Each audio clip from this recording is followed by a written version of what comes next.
Jarred Kelenic and the Atlanta Braves come to an agreement through arbitration, but there's a lot of work left to do for Jarred Kelenic this upcoming season to prove that he deserves to be an everyday outfielder for the Atlanta Braves going forward. We'll discuss that and also talk about AA's comments in his latest radio interview, all that on today's episode of Locked On Braves. So let's get into it.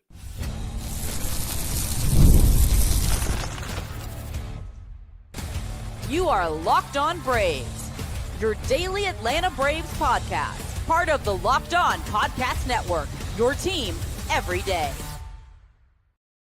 Hey, welcome back to Locked On Braves, part of Locked On Sports Atlanta, where we cover your favorite Atlanta sports teams each and every day. I'm your host, Jake Mastriani. You can follow me on social media at ShortstopBall. Check out the podcast there at LockedOn_Braves. If you're new and watching this on YouTube, please do me a huge favor. Hit that subscribe button, hit the thumbs up button, and leave me a comment down below so others can find us here at a Locked On Braves. If you're listening on the audio version, you can help out by leaving me a 5-star review on Apple, Spotify, or wherever you get your podcasts. And thanks as always for making Locked On Braves your first listen of each and every day. I'm going to go ahead and mention it now because several of you have asked me. We are now fully in off-season mode, so we will be doing 3 episodes a week for the moment, unless the Braves just decide to suddenly start making moves, and then we'll have a ton of episodes. But for now, while it's really quiet, we're going to have 3 episodes a week, usually one on either Sunday or Monday, and then one on Thursday and a mailbag on Friday, as we always do. That's kind of the schedule for the moment. Like I said, unless the Braves decide to get active, and then we could have a lot of episodes. But I'm not just going to jump on here and make up stuff. If we got something to talk about, we will come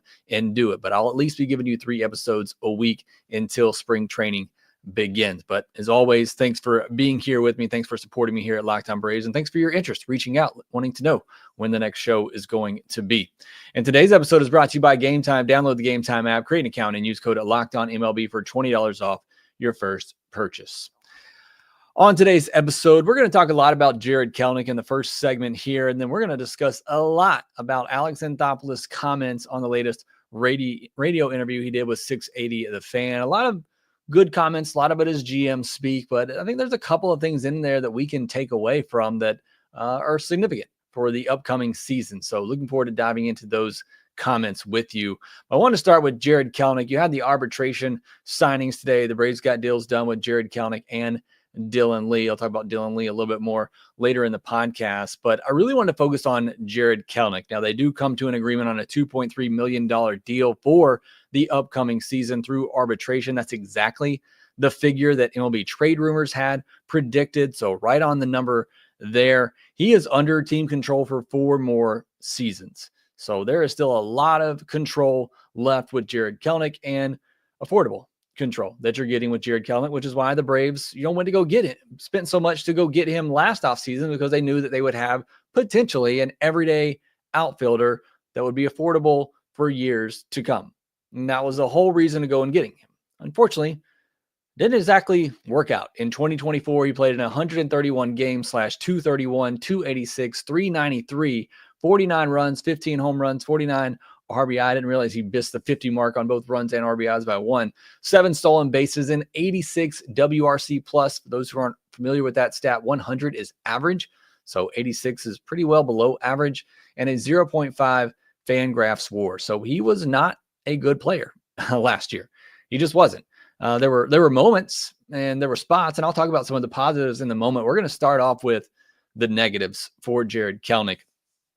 33.4% whiff rate and a 29.6% strikeout rate, both ranked in the bottom 10% of the league. And we're going to look at plate discipline here in a moment. And I tweeted out a post on X. I don't know if we still call those tweets or posts, whatever the case may be, looking at the league averages for plate discipline, like swing percentage, outside of the zone swing percentage, zone swing percentage. We're going to go over those here in a minute, but I did post those on my social media account on X at ShortstopBall. If you want to go check those out visually, be easier for you to see and dive into. But this is the problem with Jarred Kelenic. And until he can figure this out, he's not going to be an everyday player.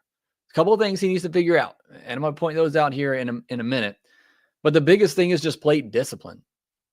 You look at these numbers that I'm about to give you, and again, the numbers that I posted on my social media on X if you want to go check that out. The first number I'm going to give you is the league average number. The second number I'm going to give you is what Jarred Kelenic had last year. So swing percentage. So just the amount of pitches you swing at. The league average was 47.8%. He was 49.8%. So 2% higher So he's swing happy. A lot of Braves hitters are. I think they were second, third, something like that as a team and swing percentage last year. They're a very aggressive swinging team. We know that. Outside of the zone swing percentage, so the percentage of pitches outside the zone that you swing at, league average is 28.6%. He was 29.4%. So about a percentage point over. That's not terrible. Here is what is terrible. And this is StatCast data. If you look on FanGraphs, they have StatCast data and then Sports Info Solutions data. And those numbers, when it comes to outside the zone swing percentage, are off a little bit. But whichever one you look at, Jarred Kelenic's bottom 10 and outside of the zone contact percentage. So this is the number of pitches outside of the zone you swing at that you make contact with. The league average is 56.2% by StatCast data. Jarred Kelenic, 40.7%. So like I said, as far as pitches that he's swinging at outside of the zone, he's not that far above league average. He is chasing a little bit more than the average player in the league, but it's not terrible. What is terrible is the fact that he's chasing those pitches and he's not making contact. So not only is he making poor swing decisions, he's not able to foul pitches off to stay alive in a batter or dump a ball into left field, a pitch off the plate away. He's not able to reach out and poke it into left field for a hit or anything like that. And look, you want to make contact on pitches inside the zone. I'm not necessarily saying he needs to become a great hitter outside of the zone, but that's far too much swing and miss on pitches that he shouldn't be swinging at in the first place. And that is one of the biggest issues for Jarred Kelenic. Now you look at the zone percentage of pitches inside the zone that he sees. He sees pitches inside the zone 52% of the time. That's actually more than league average at 51.3. Again, not a significant amount. Zone swing percentage. So the number of pitches you swing at that you see inside the zone that you swing at, league average is 66%. He's at 68.5%. So he's swinging at pitches inside the zone. That's good. But here's the problem. Zone contact percentage. League average, 85.2%. So on average, the league makes contact with pitches inside the zone 85.2% of the time. Jarred Kelenic makes contact with pitches inside the zone 79.9% of the time. So 5 percentage points less than league average. He's just swinging and missing far too much. And you can see it in his contact percentage as well. The contact percentage league-wide is 76.8%. He's at 68.8%. Talking about 8 percentage points less than the league average. It's just not making enough contact. You look at swinging strike percentage as well. The number of swing strikes that you have, league average is 11.1%. He's at 15.5%. Called strike plus whip percentage, league average is 27.4%. He's at 31.2%. Bad swing decisions, first of all, and not being able to at least make some sort of contact with those swings is just really killing Jarred Kelenic. And until that gets figured out, he's not an everyday player. He has to get that figured out if he wants to be an everyday player. It's just far too much swing and miss. Well, you can swing and miss it that much, pitches outside of the zone. There's plenty of hitters. You want to go filter by outside contact percentage. You're going to see some good hitters down there in that range. But you can't miss on pitches inside the zone. And his zone contact percentage is more than 5% lower than the league average. You just can't miss those pitches. And that's the problem. He's not just missing outside of the zone. He's missing inside of the zone. He's missing everything. And that has to be corrected. And to me, that's poor plate discipline. That's poor pitch recognition. That's poor game planning. That all has to be corrected by Jarred Kelenic. Now, here are the positives for Jarred Kelenic, for those who believe he's going to turn things around. He proved to be a great defender in left field. Analytics won't back this up. In fact, analytics will tell you that he was better in center field than he was in left field. Anybody that watched Jarred Kelenic play defense this year every day for the Atlanta Braves will tell you he was much better in left field, especially at the beginning of the season. He shifted over to center field, and I thought he did a fine job in center field. I think he proved that he can handle the spot, but center field it's tough, and it wears on you. And I think that perhaps had a little bit of a role in Jarred Kelenic's struggles, because he got off to an okay start for the Braves last year, playing sparingly with, Adam Duvall in there. He was playing a little bit sparingly. For whatever case, the Braves felt like they were seeing a lot of lefties early on. But then having to play center field, it's a much more demanding position. I think that had some sort of effect on him. But my eye test tells me he was good in left field. I think he was good enough to win a Gold Glove if he would have stayed there all year. Certainly the arm is really good. So one of the positives is I think he can be a very good defender in left field or right field with his arm. I think he can be really good out there. Also, when he does make contact, his batted ball data isn't bad. He was above league average in expected slugging percentage, average exit velocity, barrel percentage, hard hit percentage, launch angle, sweet spot percentage, and bat speed. So when he's able to make contact, he's making good contact. He's just not making enough contact. There's just too much swing and miss. There's too much swinging at bad pitches out of the zone, and there's too much missing pitches in the zone. But when he makes contact, he usually squares up the baseball, and that's what you want. He was also 65th percentile in sprint speed, so he give you a little bit of speed. Wouldn't be surprised. I'd love to see him steal 15 plus bags as well. I'm always an advocate for this team stealing more bases. If you could just get him to make better swing decisions, have better pitch recognition, it's not out of the question. I think he could have a breakout still in 2025 as a 25-year-old still, and with a new hitting coach that perhaps can help him unlock some of this. It's not crazy to think that he could still be that guy. It's just we've seen parts of 4 seasons now that this is Jarred Kelenic. Like this plate discipline, it's not like it just happened in 2024. It's the same plate discipline issues that he's had since coming into the league, and it hasn't changed over parts of 4 seasons. So it's hard for me to be very optimistic. But again, he does make good contact when he makes contact. I think he just has to do a better job of swinging at the right pitches. And I could see him being a 20 to 25 home run guy. I could see him hitting 250, 260, getting on base, 330, that type of rate, and like stealing 15 bases. Like if you were a 20 and 15 guy hitting 250, 260 in the 7-8 spot in the lineup, that's all the Braves really need, and be, 110, 115 WRC plus type of hitter. I think that is the potential of Jarred Kelenic. It's hard to see that with what we've seen from him so far in his professional career. We're going to end. This is where I want to kind of end this, because we're going to talk about Alex Anthopoulos' comments here in a moment from his radio interview. But one thing that stuck out to me in that is that he said there's only 2 outfield spots that are locked up right now. One is Michael Harris and one is Acuna when he comes back. And he basically said the other jobs, or at least the other spot, when Acuna comes back, is up for grabs. He did not say it's Jarred Kelenic has a guaranteed spot in the outfield. Now, as the roster stands, we'd all be pretty surprised if he wasn't at least out there to begin the year with Acuna out. But there's some work left to do for Jarred Kelenic. He is going to have to prove quickly, because we're going to talk about comments from AA again. I don't know how long Acuna could be out. I think they're going to play it safe with him. But if Jarred Kelenic can't show some improvement in spring training and very quickly at the start of the season, he's going to lose out on some at-bats very, very quickly. These swing decisions, pitch recognition has to get better if Jarred Kelenic is going to be a part of this team and this outfield future going forward. But next, we will get into those comments from Alex Anthopoulos on his radio show. A lot of good stuff to dive into there. We'll break all that down here next.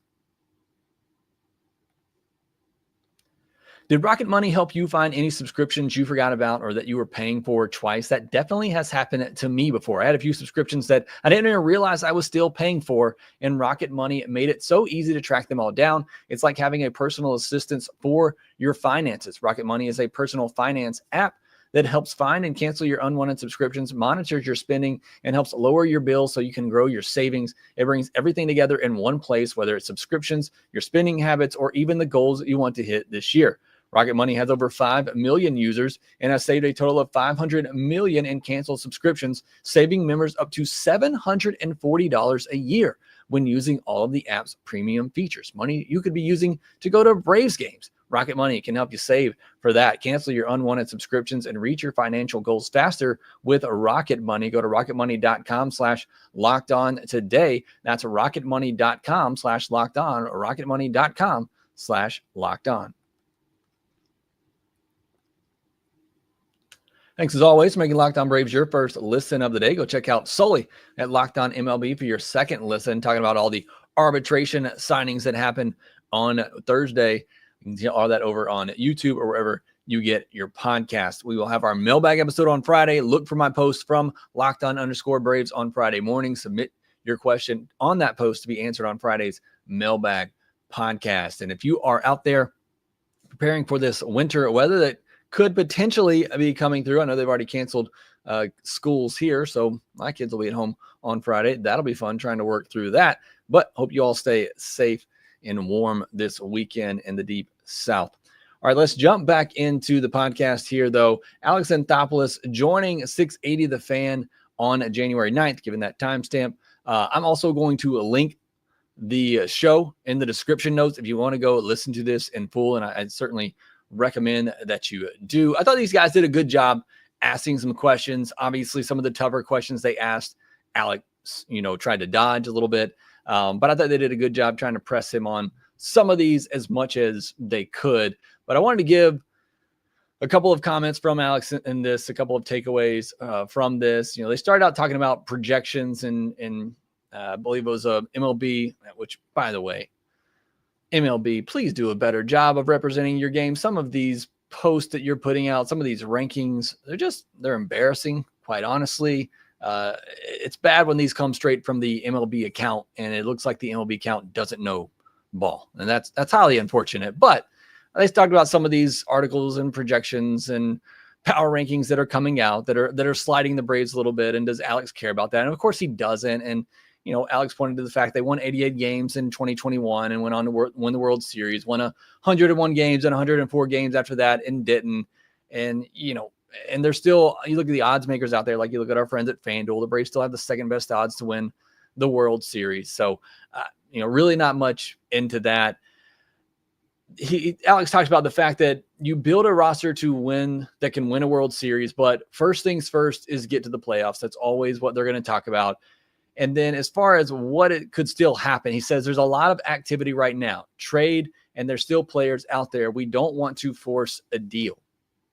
And he went on later to say there's still so many players out there, whether it's trade or free agency. Several times during this interview, he talked about the fact that there's still so much out there that can happen. There's still so many players available. And he also mentioned several times that he thinks that these conversations might go into February, that this could be a little bit of a slower pace of an offseason. And we saw a little bit of a frenzy there in December around, the winter meetings and up until Christmas, but then it has slowed down a good bit since then. Like we thought we were going to get Bregman a long time ago, and that hasn't happened. Pete Alonso still out there.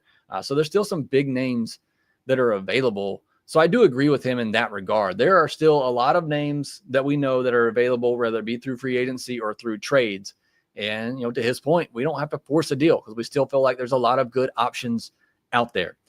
Alex said we're also starting from a pretty good base as well. That doesn't mean we don't have places to improve. We can get better in all areas, bullpen, offense, and rotation. That's the point I've tried to get across on here, and even to myself. Look, I'm a fan. I try to play both sides of the fence here. I'm definitely a fan, but I'm also trying to be, a realist as well. This is a good team, and I've said this several times throughout the offseason. You could not make any moves go into next season, and you're going to be a World Series favorite. Now, there are some ifs, but every team has ifs going into a season. If the Braves stay healthy, it's one of the best teams in baseball.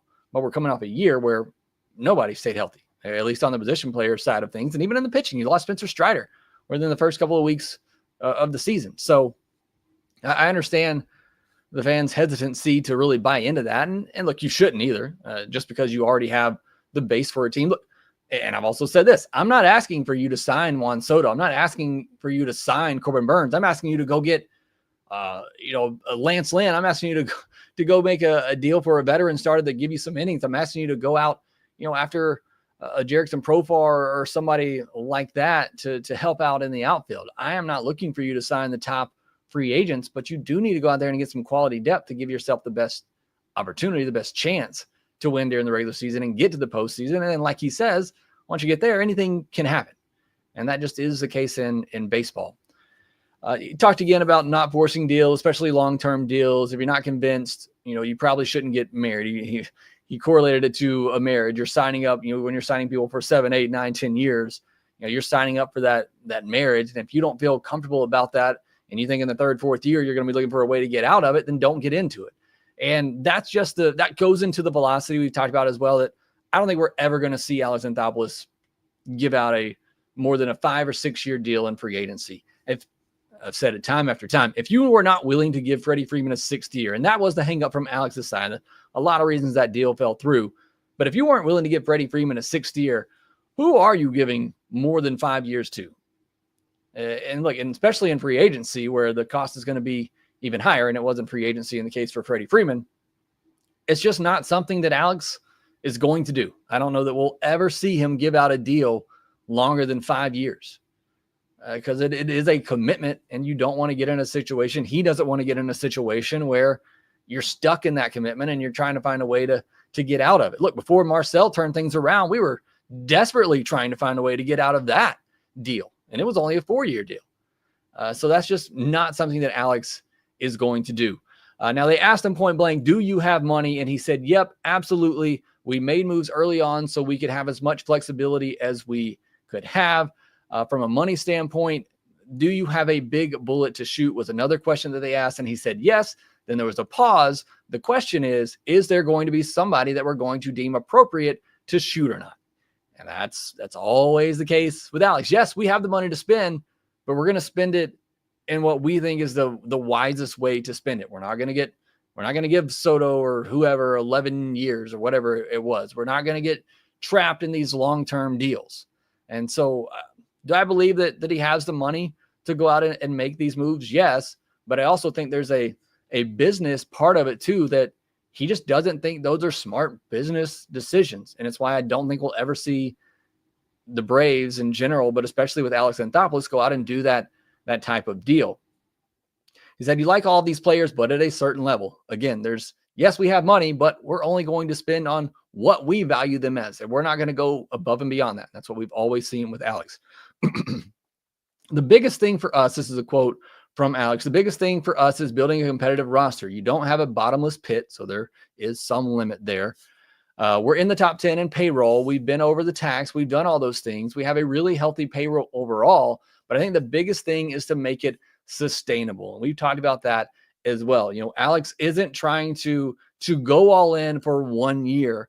His goal has always been to create a winning team for years to come. And look, to his credit, 7 straight years of getting into the postseason. You have 7 straight years of having a chance to win a World Series. And in those 7 years, you've won it once and come close another time.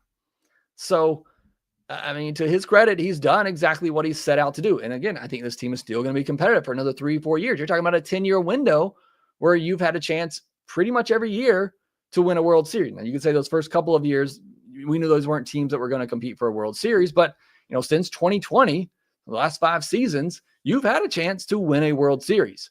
And I think you're going to have that chance for the next 3 or 4 years as well. He said there are moves they could have made, yes, but he alludes to the fact that they don't feel there was a deal that they regret not saying yes to. He said, if there was a deal we believe in, we're going to go all in and try to get it done. Paraphrasing here, he says, there have been some things that we've tried, but there were trades in the past where teams asked for a Harris, a Riley, a Strider, and it was tough at the time because everyone wants the nice, shiny toy, the person that's proven. You have to do what you believe in. And again, to his credit, he has done a great job of holding on to the prospects that they think are really going to be good and trading ones that, they don't think are really going to be all that competitive. I mean, again, look at the guys that they've traded. Who do you really miss outside of William Contreras and maybe Shea Langoliers, who had a good season last year? Who do you really miss that he's traded away? What that does tell me, and going along with what Grant said in my interview with him, they value a Drake Baldwin. They think very highly of him. They value an AJ Smith-Shawver and a Hurston Waldrop because I would assume that he's saying they're asking for those guys. They're asking for Cam Caminiti. They're asking for their top prospects. And Alex wants to hang on to those guys because they think they have the potential to be something. So I think that speaks more to those guys and bodes well for them that Alex is wanting to hang on to them and not give them up in these types of deals. Speaking of free agency, there wasn't anything. We didn't lose anybody is probably the best way to put it. Where you're sitting there and you think you're right there and you lose the player. We didn't get to that point. Normally, when we hone in on somebody, we really push and get it done. I talked about that a second ago. All right, here's the news on Strider and Acuna. Strider will come to spring training as normal. Plan is for him and Acuna not to be on the opening day roster. That's what we already know. If we treated Acuna exactly the same as we did in 2021, you're now looking at the end of February. Again, talking about that same time frame. Acuna got injured in June of 2021. He got injured in May. They're about 6 weeks different from when those injuries happened. So you look at when Acuna came back in 2022, and you look at 6 weeks before that, then you would think, okay, Acuna could be ready by the start of the season, but they don't want to push him back. And he alluded to the fact that in 2022, Acuna really wanted to come back. They wanted him back. I wanted him back, but he certainly wasn't himself. He was good, but he wasn't that player we've seen in the past. And you want to see him, get back to that level and give him as much time as possible to get back to that level. Like you said, you'd see him running and hitting and shagging balls in spring training. Said they're both doing well, but just to avoid any speculation, they've already said, neither will be on the opening day roster, but I don't think they're far off. I've heard a lot of people talking lately that, Strider, Acuna might not be ready until June. I don't know where you're hearing that. Everything I've heard is that these guys pretty much could be ready to go on opening day. They just want to play it safe with both of them. And why wouldn't you? They're probably your two best players when healthy. Why would you not take it safe route with both of these guys?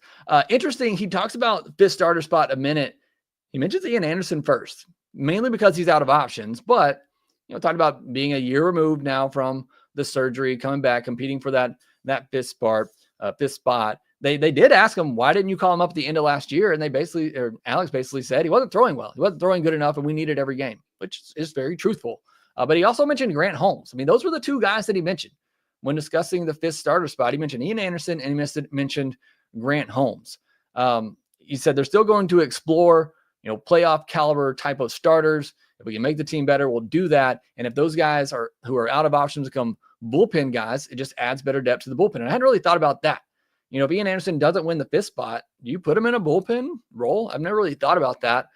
We already know Grant Holmes, he can make that transition, but something to consider there for Ian Anderson. All right, I got a lot more to get to in this interview. So we're going to take another quick break, and then we'll get back into Alex Anthopoulos' comments.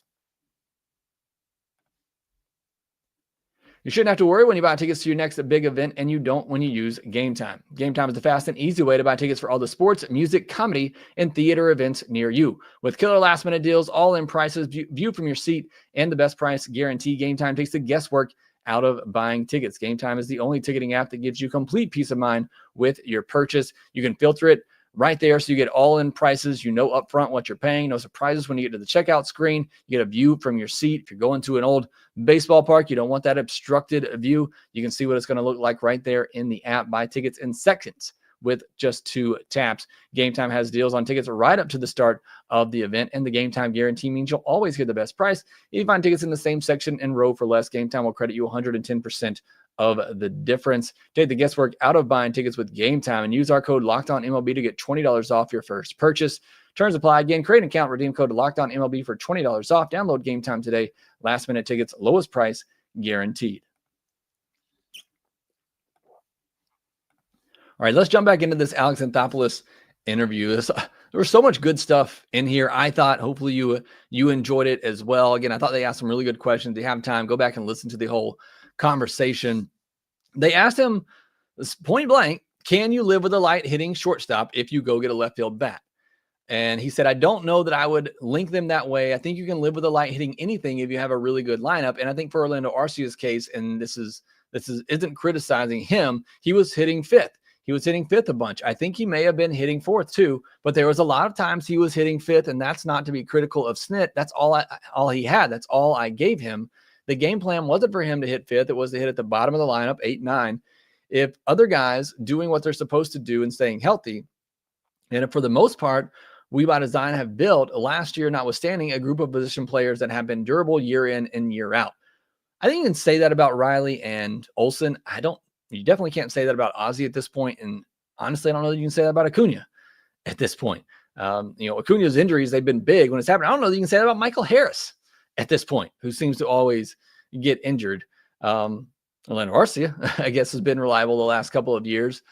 So they certainly, I think, are starting to have some injury questions out there from Sean Murphy, if he was injured at the end of 2023, and now he's injured most of 2024 as well. And then Ozzie and Acuna. But bottom line, his point is correct. You're you shouldn't have to be counting on Orlando Arcia to carry you offensively. And he was asked to do that at times unfairly. Alex said, we're in the market of getting better. We're exploring everything. GM's talk there. Only spots guaranteed, I talked about this earlier, in the outfield, or is Acuna when he comes back and Michael Harris. After that, we'll have a competition based on the personnel that shows up in spring training. So I thought that was very interesting too. Again, only mentions guaranteed spots in the outfield to Acuna and Harris, and it'll be a competition on who is there come spring training. So he is very open to the idea of adding a left fielder. Talked about Ozuna. He really pressed him on Ozuna possibly playing the outfield. If you go out and find a DH, and basically said he can play left field, but the arm is the big question there. They also really pushed him on Austin, possibly moving to left field. If you could find a third baseman, I really think they were trying to prod him on getting Alex Bregman, which I don't think is going to happen. And Snit kind of shot that, or not Snit, AA shot that down. And basically in the end, he said Ozuna will be the DH. Austin Riley will be the third baseman. There's no discussion internally for anything other than that for both of those players. Of course, that could change very quickly if a deal pops up, but they really pressed him on both of those. Talking about Sean Murphy, Alex said we're very optimistic about Sean Murphy getting back to the player he's been. We expect him to have a big year. And then he was asked about the coaching changes, but he didn't really talk about any philosophy change. He more so just talked about, a change in voice, which again is what we kind of said too. And he really said the same thing that I said on the podcast. I don't think that Kevin Seitzer all of a sudden forgot how to coach. I don't think you had a coach that went from being the best offense in baseball, one of the best offenses historically in 2023, all of a sudden just forgot to coach. But I do think after 10 years, it probably was time for a new voice in there, trying to get these guys going. All right, a lot there from Alex Anthopoulos to unpack again. I'll put the link to that show in the description so you can go listen to that in full if you want. A lot of good stuff in there. Lastly, Dylan Lee, he settled for $1.025 million. He's projected to get 1.2, so just below that. And I saw a lot of people talking about an extension for Dylan Lee. He's 30 years old. He's under control for 4 more years. It's just not necessary, and relievers are so finicky year to year. Just unless you were just wanting to buy out those RBers. But again, it's really not necessary for a guy that has 4 years of control. Also, many of us, myself included, thought Eli White was going to be eligible for arbitration, but you need at least 3 years of service time to be ARB eligible unless you accumulate 86 days of service during the preceding season or rank in the top 22% in total service in the class of players who have at least 2 but less than 3 years of major league service with at least 86 days of accumulated service during the preceding season. So Eli White obviously didn't have those 86 days last year. Jarred Kelenic, Dylan Lee did. That's why Eli White wasn't arbitration eligible. It was just Lee and Kelenic, and they came to deals with both of those guys. All right, that will do it for this episode of Locked On Braves. Sorry I didn't get to a lot of you in the comments section, but I see Miguel, Austin, our theme live, Cam, Miguel, again, Soul Still Burns. Thank you all for joining here today. Really appreciate it. BC in there as well. Resident Dodgers fan checking in. Appreciate you all for joining me on today's podcast. Make sure you subscribe on YouTube if you're new. Hit that thumbs up button. Leave me a comment down below. Make sure you follow us on social media at shortstopball, at LockedOn_Braves.